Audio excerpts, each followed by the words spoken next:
I'd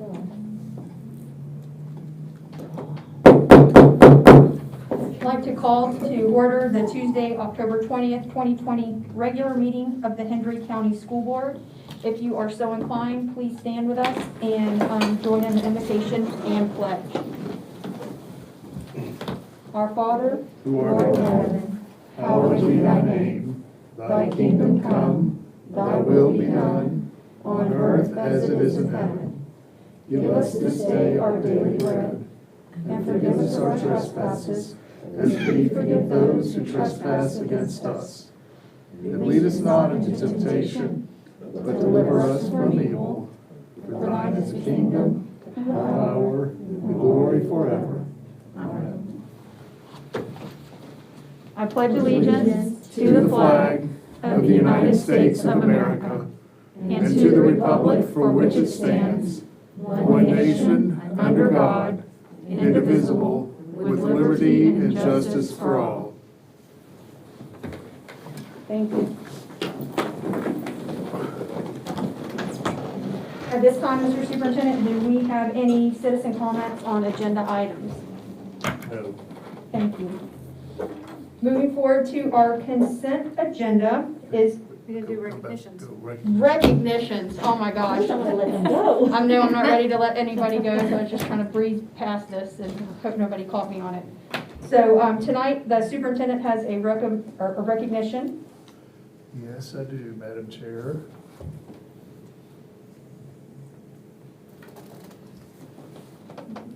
We are, and in order to say so long to a board member, shouldn't all of the board members have this plaque presented to Dr. Berg? So if we could all move out front, that would be the best thing, I believe. Come on up,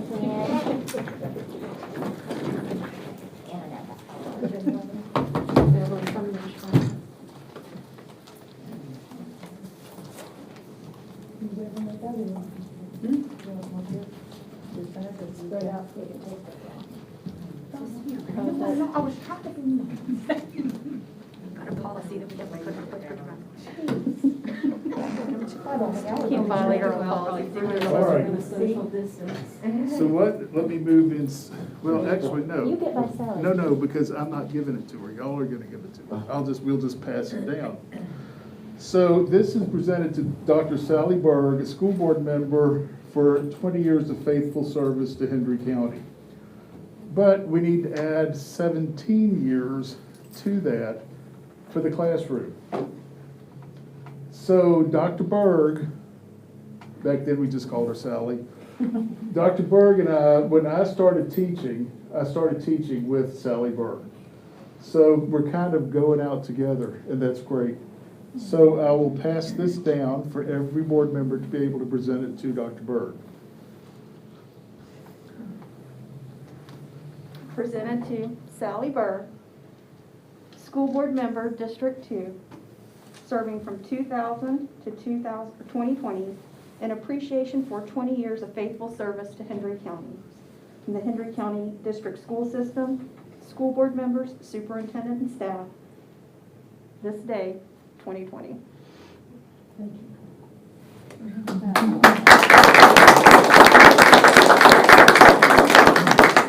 Thank you. It's been fun.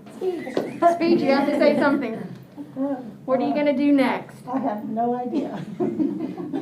But we did get a new car, so I'm going to travel, I think. Put some miles on it. There you go. Dick is agreeing back there, so, yep. Right? Right. Well, thank you for your 2 decades of service. Wow. And of just on the board and then in the classroom. And I know that, you know, in our travels and when, especially, particularly in LaBelle, when we're talking to folks and your name comes up, I don't think that you understand the impact that you've had on many, many generations of you know, directly working with students and, you know, through policy as your service on the board. And that's really a remarkable contribution. And something you should be very proud of. And I'm very proud to call you a friend. What can I say? And before I forget, it was my honor also, and I don't want to leave them out, I also had the privilege for multi-years of teaching both of her children, who were remarkable and will always be remembered. I forgot that too. Okay. Okay. All right, thank you, Dr. Burns.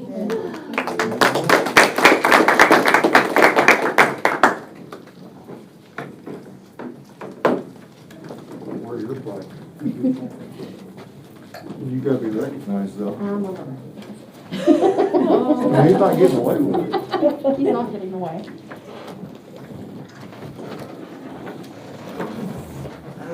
Okay, we don't want folks in the audience or viewing from home to think that we shorted Mr. Floody a plaque, but he was adamant that he did not need another plaque, want another plaque, and but he's not going to get away without his service of 36 and a half years to the Hendry County School District being recognized tonight. And back in 1984,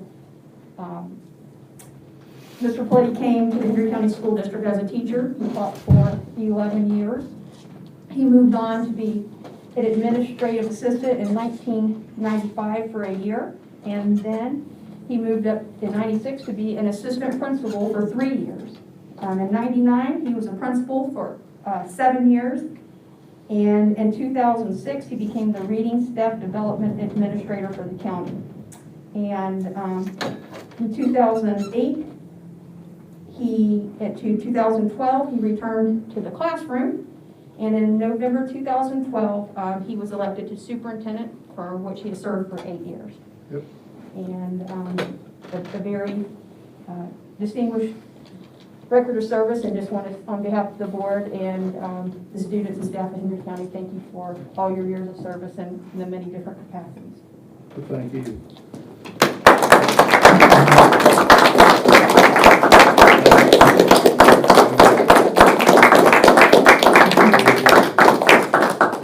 Can I say a couple more words? And then okay. I won't prolong it. I made a job change. You better put your mask on. Pardon? You better put your mask on. I gotta put my mask on. Yes. I'm far enough away from you. And I'm He's immune already had now. it. I've already had it.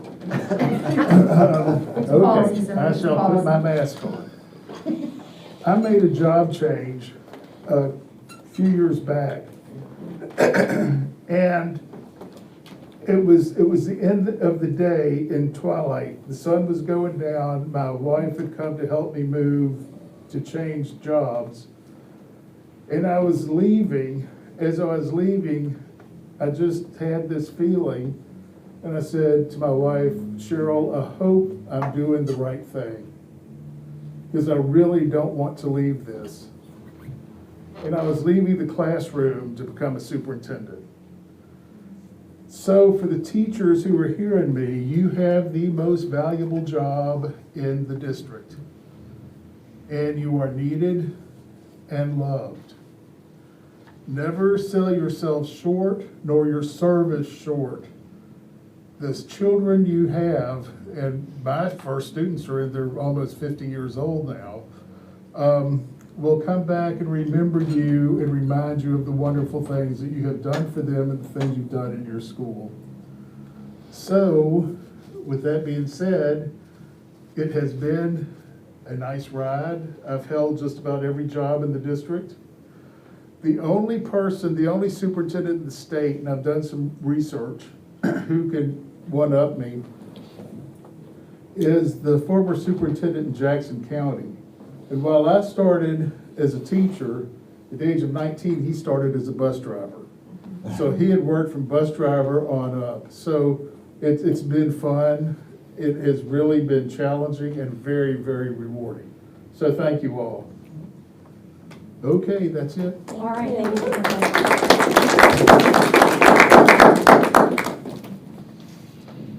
Okay, we've already been clear on no citizen comment on agenda items. So now we will appropriately move forward to the consent agenda. Is there any item on the consent agenda any board member would like to have pulled for further discussion or an action item?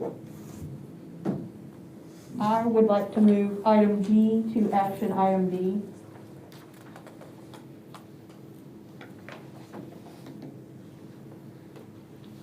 B or D? D as in dog. D down to D. G to D. G. D. Which one did she say? G, internal, G, Gopher. okay. internal fund accounts. Oh, gee. G.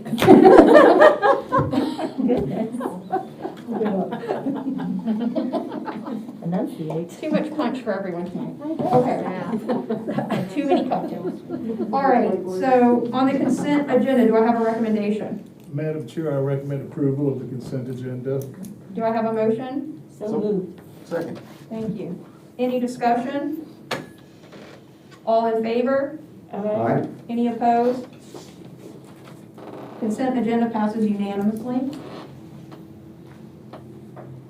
Action item A, hearing for proposed revision to policies. Superintendent, do I have a recommendation? Madam Chair, I recommend approval of the proposed revisions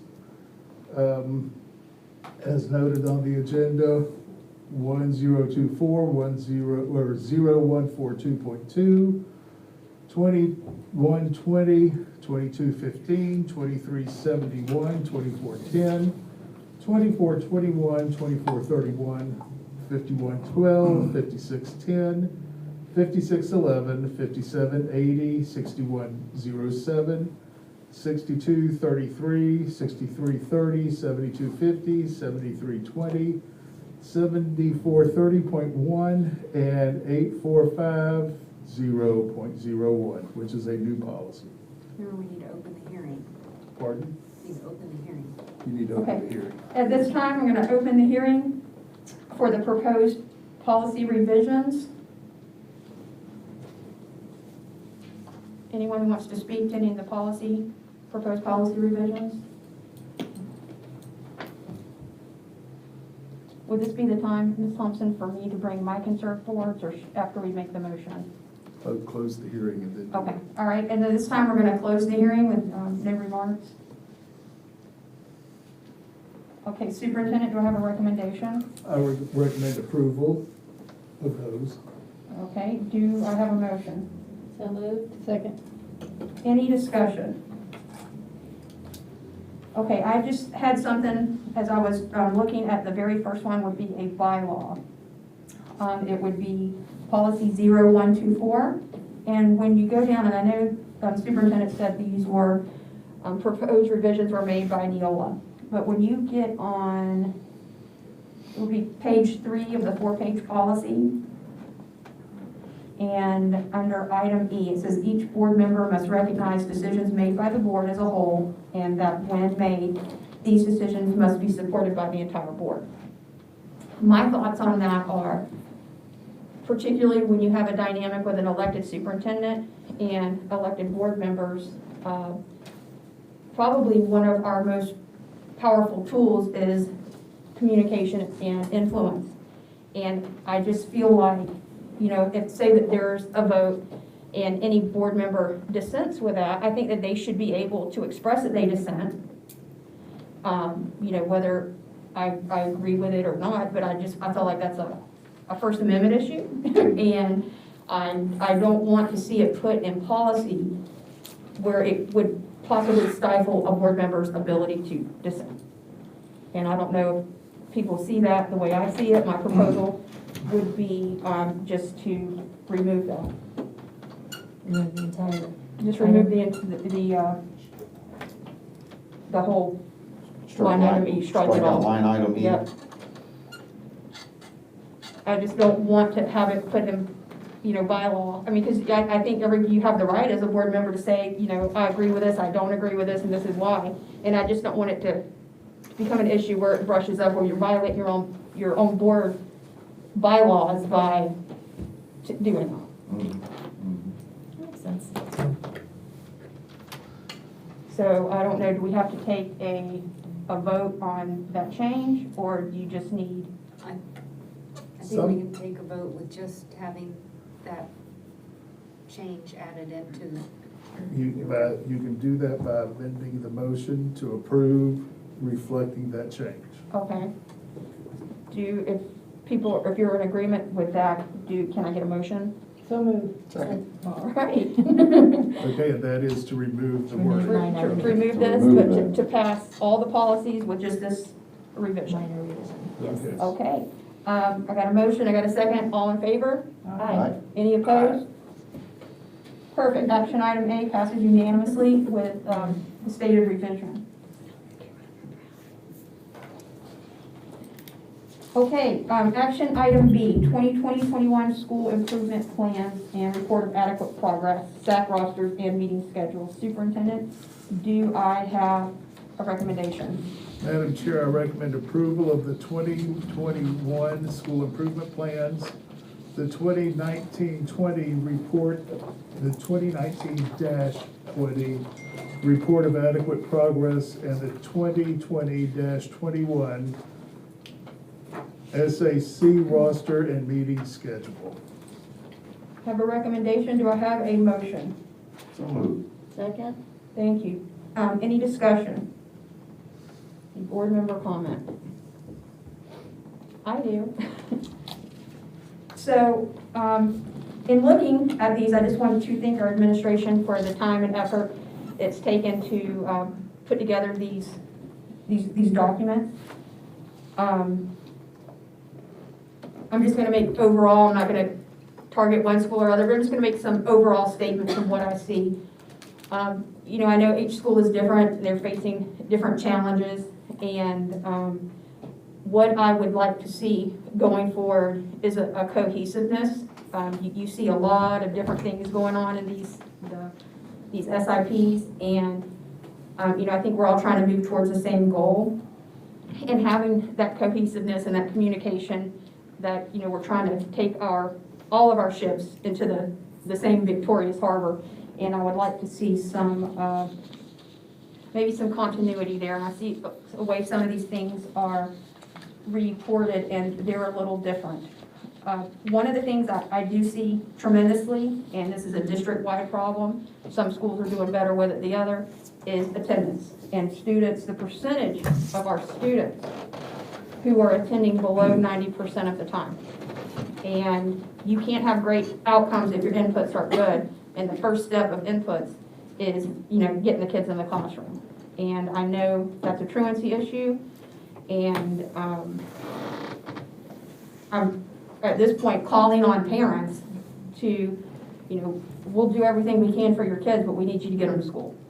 And I'm talking about, when we're talking about 10% of your year, that's 18 days that they're missing. And you've got campuses with 20%, 15%, 22% of their kids who are missing 18 or more days. And I think that's just something that we really got to buckle down on and look for solutions collectively and as individual schools. So there's my 2 cents about that. Is there any further comment or discussion? Okay, all in favor? Aye. Any opposed? Action item B passes unanimously. Action item C, new personnel allocation request. Superintendent, do I have a recommendation? Yes. Madam Chair, I recommend approval of COVID custodian part-time at Eastside, teacher 5th grade at COE, and teacher kindergarten at US. The custodian is a CARES Act funded position, and the teacher will be SAI, supplemental academic instruction, as will the kindergarten teacher at COE.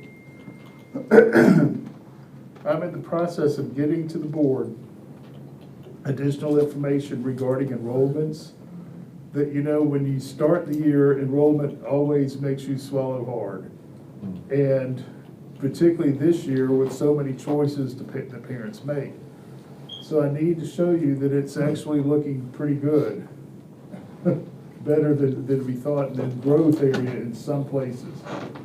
Now, I also want to give you an idea of how many people have moved from back to the brick and mortar. So as that happens, you may see future requests for additional people. Because we, as it is, I think, Melissa, I'm looking at 3 principals who have issues already with being at class size. And so when these students come back, they're going to come back at some point saying, we need help. Mr. Floody, is there a way, as these kids come back into distance learning groups, let's say one elementary school only has a handful of distance learners and another one has, maybe, could we combine and then pull that teacher from distance and put them back on Yeah. the campus? Sure you Okay. can. Okay. Madam Chair, Yes, sir. Mr. Clay, if I'm not mistaken, didn't we fully fund all of our teacher positions anyway when we did our budgeting? So, it's really not gonna be any surprise, right, that we're gonna be funding and filling There more could be a positions? surprise, okay. Remember, you have people in brick and mortar, then you have people who are, distance learning. Mhm. Then you have the third group who might be, either through virtual school or K-12. Okay, so those are virtual students. We may see an influx from that back to brick and mortar, because remember, we didn't allow those students to change until the semester Right. because of the credit accrual nature of those courses. So that might be, so yes, you might be okay because people just fold back in. Right. But we don't know, the executive order that we are operating under right now basically carries us through the first semester. Mhm. We don't know what's gonna happen after that. Okay. You know, the state has a variety of things they can do. They can just say, okay, it's over, you're on your own. Right. They could ease back into normal, or any portion thereof. Right. Okay, so you don't really, you might be all right, but I don't want to sit here and say you're all right, and then all of a sudden, come a month or two down the road, you're hiring more teachers. Right, right. Okay, But did we have some positions that we didn't actually already have filled anyway? yeah, Teacher that's positions. So, there, that's there. Funding wise, I think money, we should still be okay, because we fully funded every teacher position we Right, had. but like in this particular case, we may not have a kindergarten teacher that's unfunded position. Okay, so Right. that means we have to create one. Create that one, yes, sir. Right. Yeah, but it may Some- take or away other from positions- another position that, Might be secondary, might be language arts, might be something, so that you have to look at specific. right. Now, I believe we can, and Dr. Mundy, I think and Jamie is on the line too. We can reallocate, and we sort of have done that to make this happen, Okay. okay? So we've taken vacant positions, changed them, and put them there, so that we're not, these are new positions, but they're not new into the system where you're gonna have to pay extra that you're not budgeted, Right, right. all right? If that makes sense. Yes, sir. Thank you. Okay, any further discussion? All in favor? Aye. Any opposed? Action item C passes unanimously. Action item D is internal fund accounts audit for the fiscal year ending 6/30/20. Superintendent, I have a recommendation? I recommend approval of the findings of the audit for the internal funds. Do I have a motion? So moved. Any board member discussion? I have some.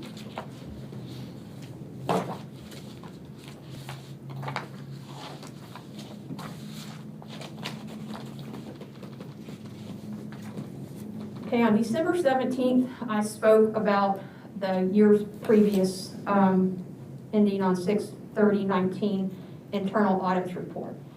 And in that discussion, I outlined my concerns about audit findings on material weaknesses. And I said something along the lines that this many material weaknesses set you up for fraud and not knowing, and it seemed like within a month and a half, fraud within our internal accounts was discovered.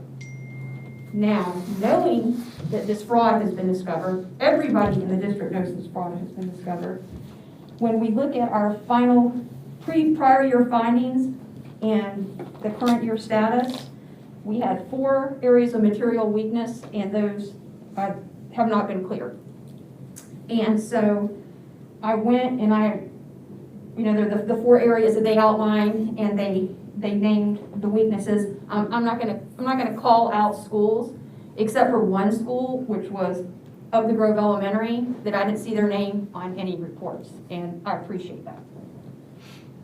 What I'm looking at other schools is these three areas of three findings. We have some schools who are hitting 3 out of 4 of these areas.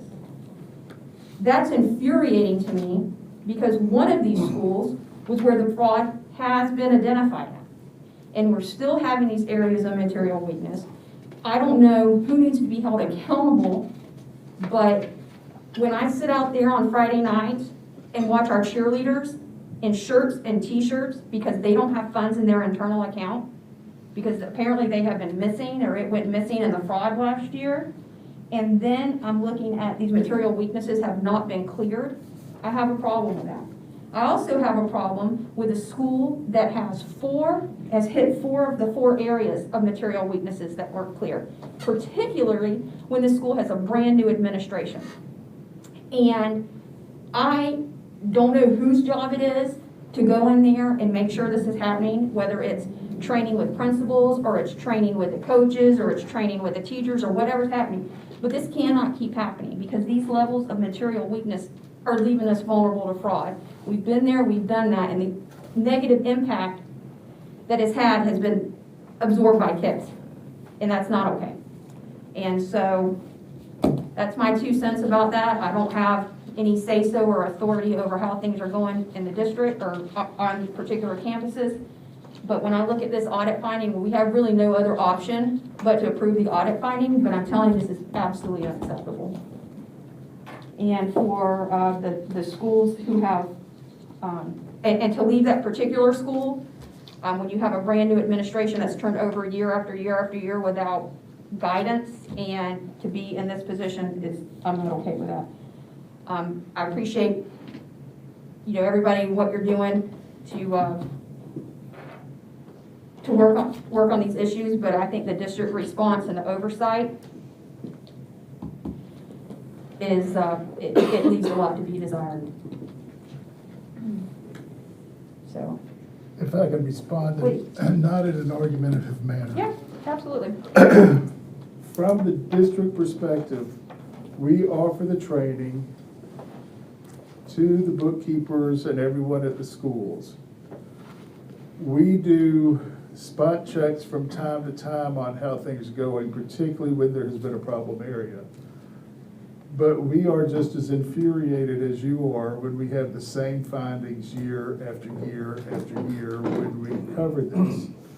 So I believe the strongest message that we sent to the schools is the board wants to see this cleaned up. And I think the board chair has done this. This is just as infuriating to me and Ms. Riccardi and I have looked at it and said, this is the same thing that happened last year, why are they not improving? So with your input from the board, that gives Ms. Riccardi and the new superintendent wherewithal to say, this needs to change, and we will come in and direct you on how to do it. Now, if I could go back, I'm a little bit concerned with what you said about cheerleaders not having money in their account. I will check on that because this board made those accounts whole. If you'll recall, I had the administration of the school say, how much are you missing? We brought that figure to the board, and the figure that I gave you was what had been provided to me by the administration. So that money should have gone back to that source. So I will check on that tomorrow. I'm afraid what came back to the board to be made whole was this is what we can absolutely prove. And where we're struggling to prove the true impact of the action is those actions happen because of these material weaknesses. And if you have people not turning in the right fundraising forms and getting the receipt on everything, and they're not being properly trained, like, one of the things I know, our coaches are some of our biggest fundraisers. And, would it be prudent to have a specific training for them and say, hey, I need you to understand if you're gonna be collecting money, this is how it's got to go. Can you please sign that you've had this? Because there will be accountability if this is not done correctly. And there has to be accountability all the way up the ladder. And I know that we have done that. I can't tell you when the last time we have done it with, we've never done it with coaches. We've met with coaches about that, but we haven't had, as a principal, we haven't had financial, like, some of the documents that you're talking about, we don't know what those are. And as a new principal, that's not explained to you.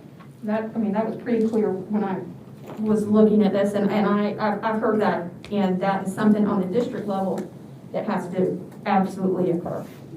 As a Frequently. principal, you may not know. The question is, does your bookkeeper know what we're talking about? Not if they are not given those forms that they're asking for. We've used what we've had, but when you go from school to school, sometimes they're different.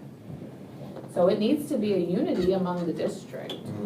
I agree, and I think that there needs to be unified. And for uniform a training. new Like, principal. for me, like, I wasn't talking about. no, but what I'm saying, like, my bookkeeper may know, but I wouldn't know if she was, I have no idea to know if she's doing the right thing or I mean, I don't mind checking into it, but I didn't know anything If about we that. could have this discussion with the board members later, but remember what happened at CHS came to light because of a teacher not turning in correct leave time.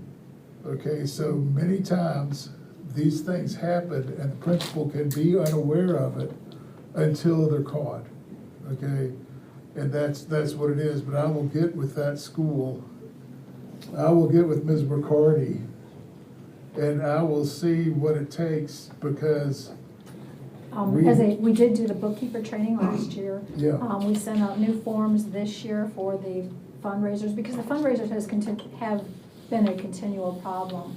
And what we found wasn't so much in the reporting after the fact, it was the fact that it doesn't, the auditors claimed that the pre-approvals weren't attached to the finals.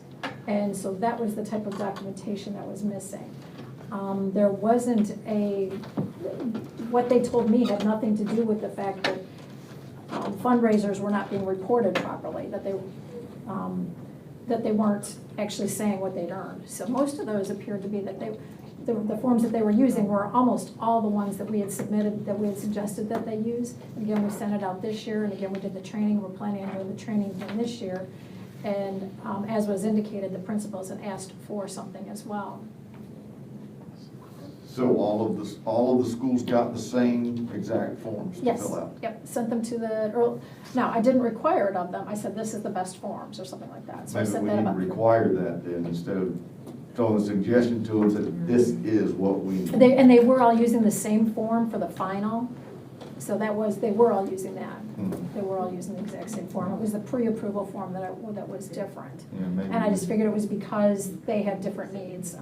What was going on at an elementary school may have been different than a high school. So I was giving a little bit of leeway, but I don't have to. I mean, Yeah, I it's not think that if we important. streamline it, just say, don't give them an option, this is the forms that we Yeah. need Well, what right we here, were- black and white. My accounting staff plans to go out and do their first audit after we started having some fundraising funds show up, so that we could see where the real problem was. It's hard to see after the fact, or it's hard to see before the fact where the problem is, but we thought if we started doing that once a month, doing basically a pre-audit of that, and we'd already told the bookkeepers we were gonna do that as well. Do we have any repercussions for these schools that aren't? I can't. Do we have any repercussions for the schools that are continually not following through with what they're supposed to be doing? I mean, what are we doing we just tell them bad, don't do it again? I mean, what are we doing for them, or to them? Well, basically, we bring their attention to the audit. What I'm saying now is that we can take the attention to the audit, and the board now is watching this closely, therefore do better things. Okay, the one thing that we could do is actually go all the way to termination. That would have some issues that the board would have, although we're not afraid of doing that. It has happened actually within the past year. So who would get terminated? The coaches or teachers for not having the right training, or would it be the principals who they're being, left out of the communication loop? Or would it be the director of finance? I tend to disagree that there has not been training for principals. There may not have been as great a training, but the issue is also, the big issue is the bookkeeper at the school. And that could be the one where you have the problem. We also had a termination for a teacher who misused the system. Right. So you have done that before. The principal who has an issue with a bookkeeper usually knows that they need to get their act together pretty quickly. Okay, and let's fix this problem. Yeah. Now, I don't know if the board is, I have no idea how to determine, other than have the principal and the coaches and the AD look at what happened at Clewiston High School again to see, okay, where do we think this is going? Now, what's happened is that case went to court and was settled, so that the school board paid the school as part of the court settlement. The person is paying back the money that was taken, and I believe is current. So but that money goes back to the board since you fronted that money. What I'm saying is that deal is probably already done because we have a settlement. But we could look, and if there is more money, the board could make it whole. But the issue would be that you're not gonna be repaid for that. You're repaid for the amount that we submitted to the state attorney's office. But I think the issue is saying how much that amount actually was. And because of the material weaknesses and the fundraising forms, and maybe, people are very trusting. Not me, I want a receipt on everything. But they will be like, if you have somebody you think, a trusted bookkeeper, hey, I'll handle this for you, and I feel like that's probably what happened. Well, But they have to have the knowledge to know that you need to ask for that receipt. but most sponsors should know, and this is where we get a little bit crosswired. Most sponsors should know that when they deposit with the bookkeeper, they need a receipt from the bookkeeper, who then receipts when it's deposited, so that you have a trail. Now, that's one of the things that every year we get nabbed on. The other thing we get nabbed on, and I don't understand this, is the timeliness of the school deposit to the financial institution. It should be within set number of days, and I think there's a mention in this audit that we've missed it. Those are the frustrating things, okay? So how often do I need to tell, or does anybody need to tell a bookkeeper and a principal, get the receipts, get the money to the bookkeeper and get a receipt? Because we've had it in the past at maybe the same school where money had been collected by a class sponsor and then disappears, and we can't find it because the daily turnover of the money was not there. Okay, now what makes that particularly disturbing is what recourse do I have when that person then resigns? Okay, and we can't prove anything. Right. So it is, by and large, our people are honest and good. Can bookkeepers get overwhelmed if you have, like at the middle school or high school level, a lot of fundraising going on? And they can get behind, all right? But if you should know, if you're a sponsor, that your money goes to the bookkeeper on a daily basis, and you are to get a receipt. I think that would be a good place to start with some training Well, with yeah, the sponsors. we have trained, and I know that maybe not Ms. Riccardi, but one of our previous CFOs has sent people to the schools. And I know that we have had meetings with club sponsors and sports people, ADs, on how to track and deposit the money. I know in the business world, if people don't do right, they start getting reprimands and being sent home for days without pay and things like that. If we have to start taking those kind of actions to get their attention, you send them home for 3 days without a paycheck, you get their attention. Good, and I think before it comes to that point for the next superintendent, people need to know that's where the board is. And that's what I meant by repercussions. I mean, you know, That's start where we're putting at. things in People place. need to know the board is at this position with these audit findings. Absolutely. Yeah. So really, when I look at the audit, I don't see things that make me think I need to talk. It looks like an internal issue with the bookkeeper, not necessarily something the principal is not aware of. Okay, and it's the timeliness of deposits, daily receipts of the money, because money shrinks. And the longer it stays around, the more apt it is for it to start shrinking. So I think the message that you have sent out needs to be delivered to the bookkeepers, and most principals are listening right now and know the board is in this position and in this place.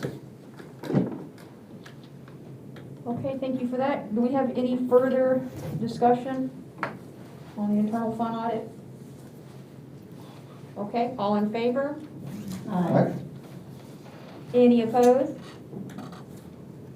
Okay, action item D passes unanimously. Do we have, at this point, we are at board member business. Reverend Brown, do you have any board member business? No, ma'am, but I appreciate catching me with that item on all board members being on the same page. Particular item that we all have our differences, so I appreciate catching that with the item. Nothing else, I don't have anything else. Thanks, Reverend Brown. Mr. Basquin? No, I want to disagree with him. No, we're good. Thank you. And we'll protect your right to do so. All right, oh goodness. Dr. Berg? Okay, everyone, this is the last board member business for Dr. Berg. I'm really glad that I've been on the board all these years, but I'm really glad I'm leaving. You're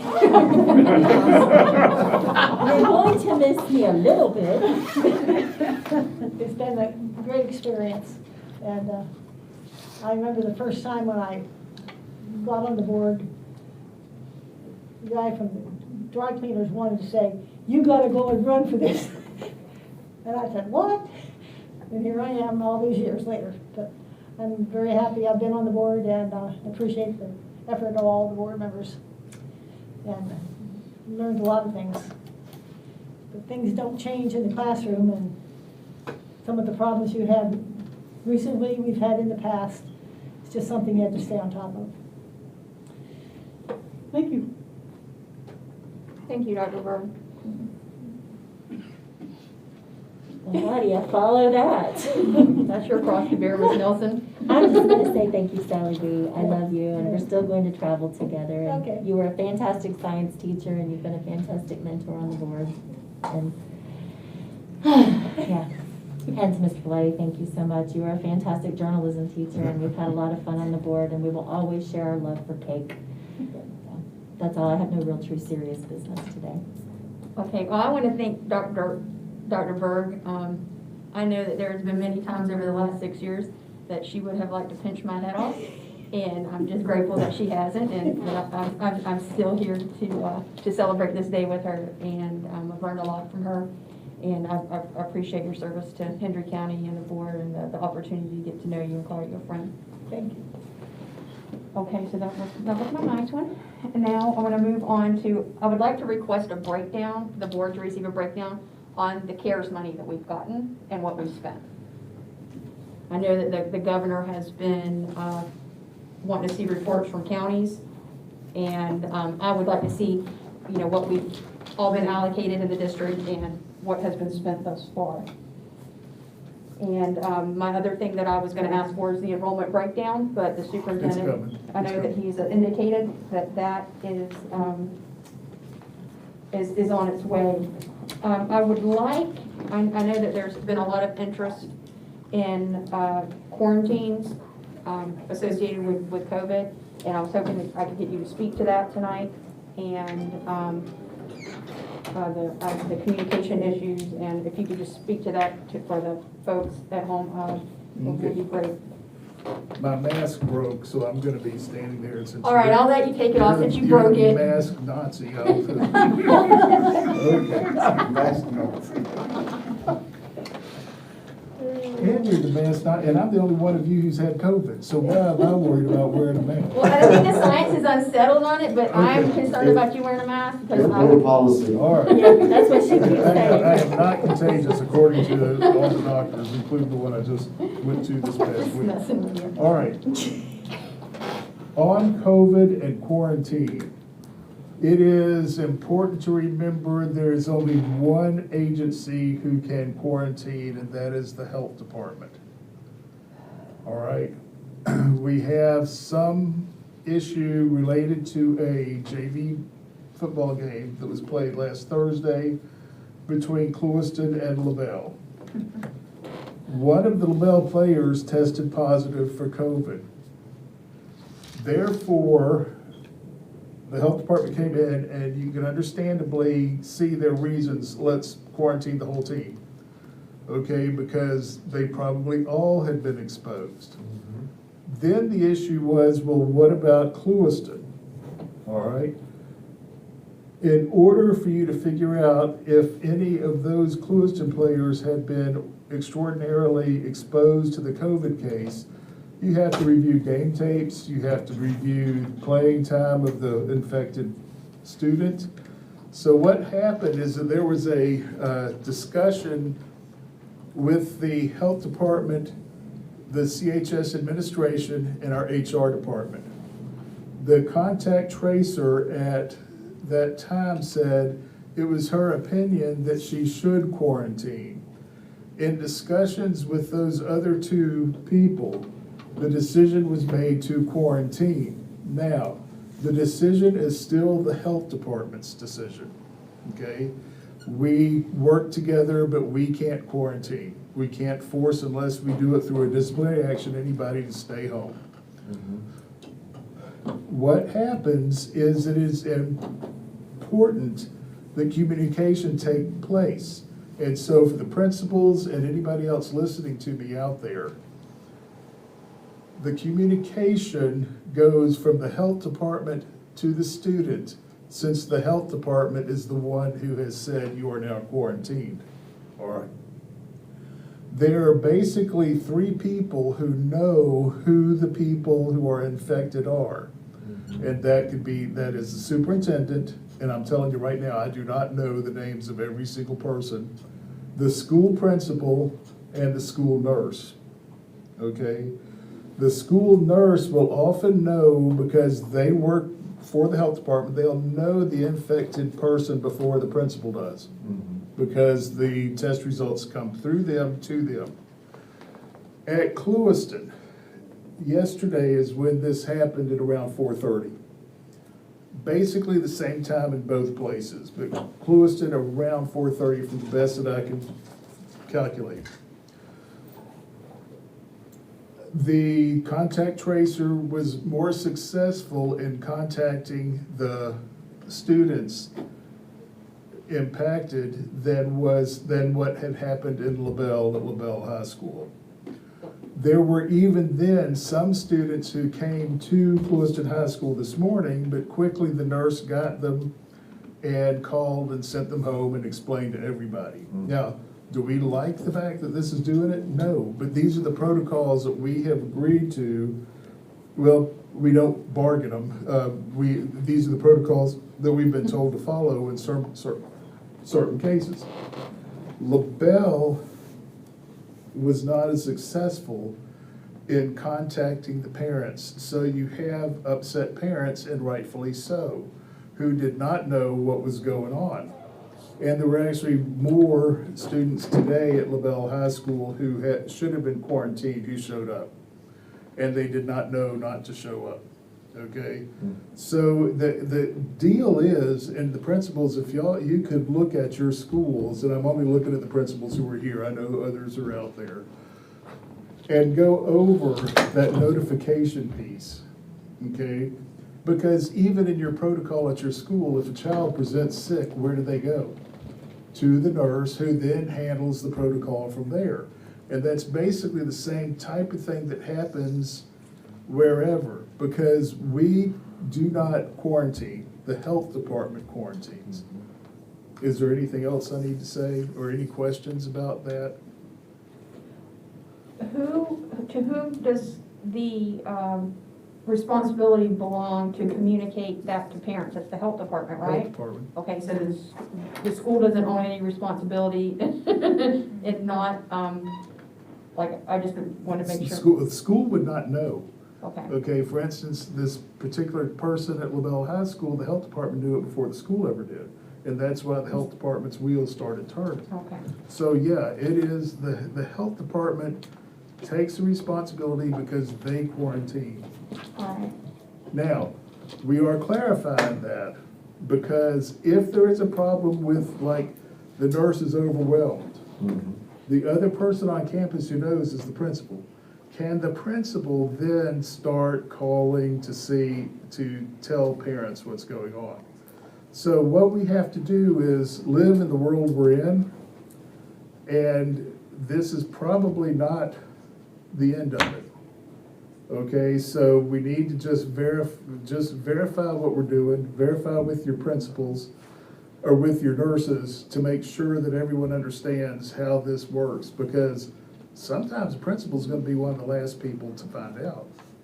For instance, in my particular case, because I was tested in another county, I went to a rapid response test. Hendry County did not get the result. So when they contact traced me from the county, they said, Mr. Plenty, someone has turned you in. Okay, we don't know who or why, but we have information that you might have COVID. And I said, explain what you're saying. And she explained, I said, well, let me tell you, I'm the superintendent of Hendry County Schools. I turned myself in. It's because I deal with so many people in so many schools that everybody needs to know what's going on in that term. So it could quite easily have been that nobody even knew that I was sick. Okay? Anyway, long I story don't want to longer. interrupt. If we have anybody online with us in the meeting, can you please mute your screens, because I just got a text, and I don't typically have my phone on at the dais, but saying that they couldn't hear the conversation at home, there was feedback.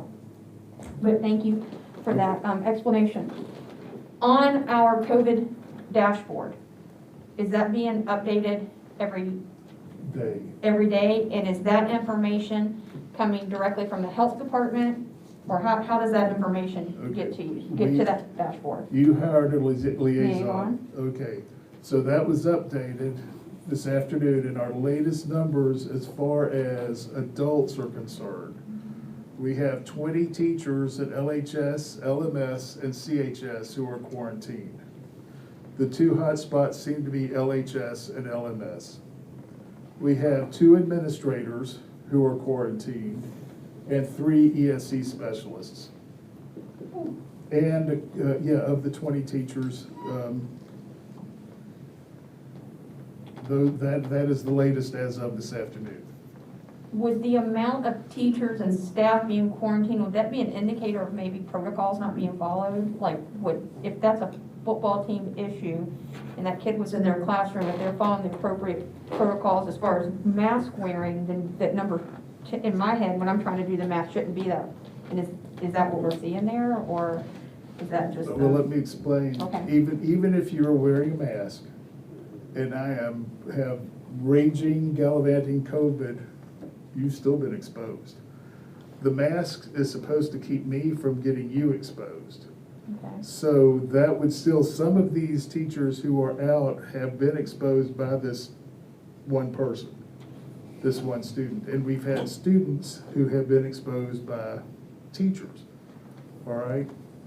So it's if you are within 15 minutes within 6 feet, regardless, you are No still mask on, exposed. alright. Because I can guarantee we have 2 teachers who are on this list who are adamantly COVID sensitive, let's do everything we can.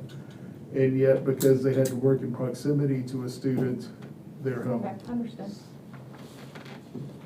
Okay, well, thank you for that, that update on. All right, well, that concludes my, board member business. Superintendent, anything else? Yes. Okay. And I want to say my thanks to working with the board. And I want to look at you and say that we have gone 15 rounds. But you and I together have done some great things this past 6 months. And I appreciate the fact that we've been able to put all of that aside and say, okay, what works for the betterment and the benefit of Hendry County students? And I appreciate that. So I wish you all well. I hope you have the best. I'm going to spend my first 6 months at least either decomposing or decompressing, either one, it doesn't matter. Then after that, look for me back in a voluntary capacity somewhere, somehow. 36, almost 37 years in one school system is hard to turn the light off, okay? And I will chaperone. I can chaperone anything. I can buy tickets for anything. We need substitutes. Yeah, substitutes. So, And I'd like some volunteers on the Public School Foundation board, so I got that scheduled for you. Thank you, Sue. and could I have 5 minutes in an executive session? I promise, 5 minutes. Okay, I can. Do you have your CDL license? We need bus drivers. Yeah, we need a bus driver too. We get your CDL, we need a bus driver. Some in this bus, if it's. Before I adjourn this meeting, I wanted to bring up to the board, I know that I've been up here yapping about the finance forum through FSBA, and that forum is going to be the February 11th through the 12th. And I know that we have to take a vote if we're planning to do that travel per state statute, new state statute. So I wanted to put that, if it's on February 11th, can we have like do we have enough time in there for the changeover? Okay, so I just wanted to put that on your radar. So we have that coming up, but that concludes that for me.